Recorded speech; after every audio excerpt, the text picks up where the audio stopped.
Assalamualaikum warahmatullahi wabarakatuh. Halo anak-anakku, ketemu lagi sama Bu Anis. Kali ini kita masuk ke pertemuan yang kedua tentang limit bentuk tak tentu. Sebelumnya Bu Anis ucapkan terima kasih kepada kalian yang sudah mengerjakan tugas pertama dengan sangat baik dan tepat waktu. Untuk kedepannya mohon ditingkatkan lagi kedisiplinannya dan lebih teliti lagi dalam mengerjakan tugas. Oke, sekarang kita masuk ke limit bentuk tak tentu. Kalian juga bisa lihat di LKS yang sudah menulis. Di sini ada limit menuju tak hingga. Nah, sebelumnya kita bahas dulu nih kata tak hingga dalam matematika. Dalam matematika itu ada istilah tak hingga. Itu menunjukkan apa sih? Itu adalah menunjukkan bilangan yang sangat besar atau bilangan yang sangat kecil. Untuk bilangan yang sangat besar kita menyebutnya adalah tak hingga. Sedangkan untuk bilangan yang sangat kecil kita bisa menyebutnya dengan negatif tak hingga.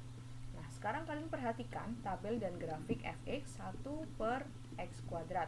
Di sini untuk x negatif 0,1, negatif 0,01, negatif 0,001 sampai 0,1. Kalau kalian perhatikan nilainya dari yang kecil sampai ke yang besar hingga ke tak hingga. Jadi semakin mendekati 0, dia nilainya menuju ke tak hingga. Di sini juga sama. Jika dari kanan dari 0,1 sampai 0,001, nilainya juga semakin besar dan menuju ke tak hingga. Nah, ini kalian bisa perhatikan grafik seperti ini. Jadi dari kiri dia dari yang kecil kemudian sampai tak hingga. Dari kanan juga sama. Dia dari y-nya kecil sampai y-nya tak hingga. Nah, sebelumnya nilai dari limit menuju tak hingga ini tidak ada. Kenapa? Karena kedua grafik dari kiri maupun dari kanan dia tidak akan bertemu di suatu titik sehingga nilai limitnya tidak ada. Jadi kalau kalian menemukan limit yang menuju ke tak hingga, nilai limitnya tidak ada karena tidak menemui suatu titik temu dari grafik kiri maupun dari kanan. Selanjutnya limit menuju nilai tak tentu. Maksudnya bagaimana? Nah, di sini kalian perhatikan limit fungsi fx untuk x menuju 2. Di sini ada x min 2 per 4 min 2x. Kalau kita substitusikan nilai x-nya sama dengan 2, di sini hasilnya adalah 0 per 0. Ini yang disebut dengan nilai tak tentu. Karena 0 per 0 nilainya tidak bisa didefinisikan. Kemudian yang kedua, x min 2 per 4 plus 2x. Ketika kita substitusikan, hasilnya adalah 0 per 8. 0 per 8 hasilnya adalah 0. Ini limitnya ada, walaupun nilai limitnya 0. Kemudian yang terakhir, x plus 2 per 4 min 2x. Ketika kita substitusikan, nilainya adalah 4 per 0, sama dengan tak hingga. Seperti yang sudah Bu Anis jelaskan tadi di depan, apabila menemukan hasil limit yang tak hingga, berarti dia tidak mempunyai limit. Jadi bisa dibedakan untuk nilai yang tak tentu, limit 0, dan yang tidak mempunyai limit. Sekarang kita akan menentukan nilai limit fungsi. Ada 3 cara. Yang pertama dengan substitusi langsung, yang kedua dengan memfaktorkan, yang ketiga dengan mengalihkan bentuk sekawan. Oke, kita bahas satu-satu. Untuk yang substitusi langsung, jika x sama dengan c disubstitusikan ke fx dan diperoleh fc sama dengan L, maka limit fx untuk x menuju c mendekati c adalah fc. Maksudnya bagaimana? Jadi nilai limit yang mendekati itu kita substitusikan langsung dan menghasilkan suatu bilangan. Jadi kita tidak perlu melakukan apa-apa lagi, hanya mensubstitusikan kemudian langsung ketemu nilainya. Nah, ini namanya limit menentukan nilai limit fungsi dengan substitusi langsung. Contohnya limit 2x plus 1 per 3x plus 5 untuk x mendekati 3, kita substitusikan x-nya sama dengan 3. 2 kali 3 ditambah 1, 7 per 3 kali 3 ditambah 5, 9 tambah 5, 14. 7 per 14 disederhanakan menjadi setengah. Kemudian yang kedua, limit x kuadrat per 2 plus akar x untuk x mendekati 4. 4 kuadrat per 2 plus akar 4. 16 per 4 yaitu 4. Jadi nilai limitnya langsung kita temukan. Yang kedua, jika x sama dengan c disubstitusikan ke fx dan diperoleh fc sama dengan 0 per 0 atau m per 0, maka penyelesaiannya menggunakan cara memfaktorkan atau mengalihkan dengan bentuk sekawan. Di sini yang memfaktorkan, misalnya ada limit x kuadrat min 1 per x plus 1 untuk x mendekati 8. Di sini x kuadrat min 1 bisa kita faktorkan menjadi x plus 1, x min 1 per x plus 1.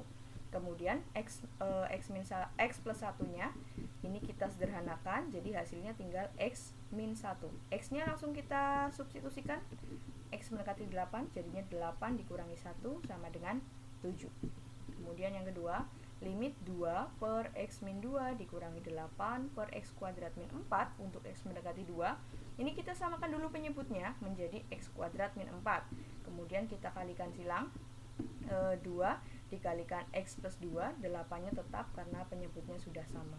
Kemudian kita kalikan 2 dikalikan x, 2x, 2 dikalikan 2, 4 dikurangi 8 menjadi 2x min 4 per x plus 2 x min 2. Nah, 2x min 4 ini kita sederhanakan menjadi 2 dikalikan x min 2.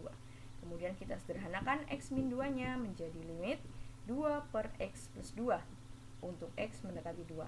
Kemudian kita substitusikan menjadi 2 per 2 plus 2, 2 per 4 sama dengan setengah. Oh ya, sebelum kalian mensubstitusikan nilai x-nya, jangan hilangkan dulu limitnya ya. Jadi limitnya tetap sebelum kalian mensubstitusikannya. Ini cara memfaktorkan, jadi mengubah salah satu bentuk persamaannya sehingga nanti bisa disederhanakan. Kemudian yang mengalihkan bentuk sekawan. Mengalihkan bentuk sekawan di sini, x min a merupakan sekawan dari x plus a, ax min b merupakan sekawan dari ax plus b.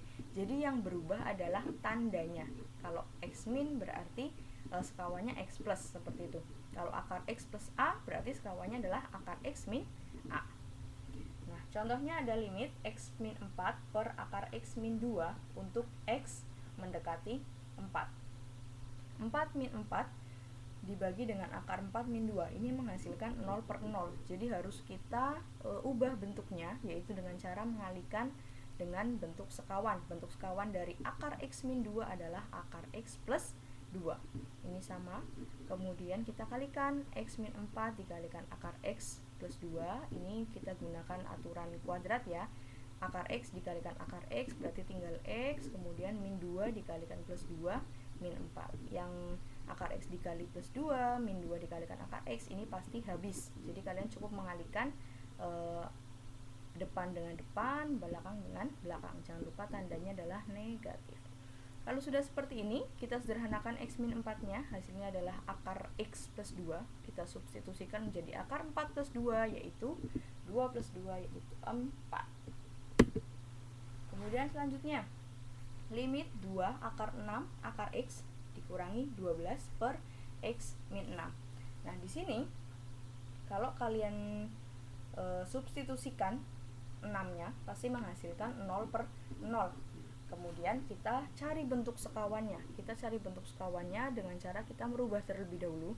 Kita merubah 2 akar 6 akar x min 12, kita ubah menjadi 2 akar 6 akar x min 2 akar 6 akar 6. Nah, 2 akar 6 akar 6 ini sama dengan 12. Jadi kita mengubah nilainya supaya nanti kita ketemu sekawan yang bisa mengalihkan. Nah, di sini kita temukan 2 akar 6 kita faktorkan, 2 akar 6 kemudian difaktorkan dengan akar x min akar 6, bentuknya sama. Nah, berarti sekawan dari akar x min akar 6 adalah akar x plus akar 6. Kemudian kita kalikan seperti biasa, 2 akar 6 akar x min 6, ini yang min 12 kita ubah seperti ini. Kemudian dikalikan dengan x plus 6, akar x plus akar 6, kemudian x min 6 dikalikan akar x plus akar 6.